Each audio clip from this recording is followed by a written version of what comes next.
قصة كوكو والطائرة الورقية. في صباح يوم جميل ومشمس، كان الأرنب كوكو يلعب في الحديقة بطائرته الورقية الجديدة. كانت الطائرة ترتفع عاليا في السماء وتتمايل مع الرياح برشاقة، وكوكو يضحك بسعادة. جرى كوكو بين الأشجار والريح تدفع الطائرة بعيدا. قال بحماس: انظري يا ماما، طائرتي تطير أعلى من الغيوم. لكن بعد قليل اشتدت الرياح فجأة، واتفلت خيط الطائرة من يد كوكو، وطارت بعيدا حتى اختفت بين الأشجار. صرخ كوكو بقلق: لا، طائرتي الجديدة!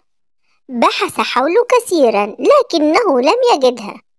عاد إلى البيت حزينا وقال لماما: الريح أخذت طائرتي ولن أراها ثانية.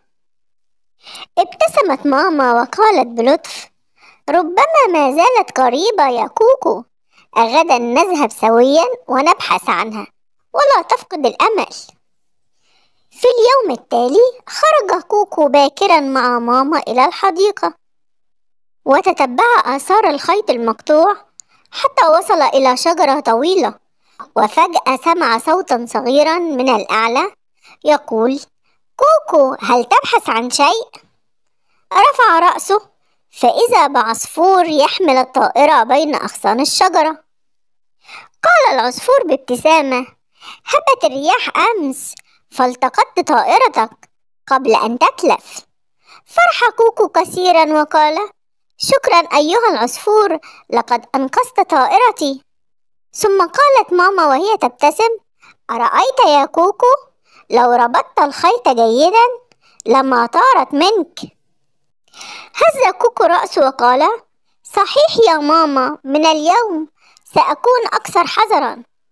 ومن ذلك اليوم أصبح كوكو لا يبدأ اللعب إلا بعد التأكد أن كل شيء مربوط ومحفوظ جيدا.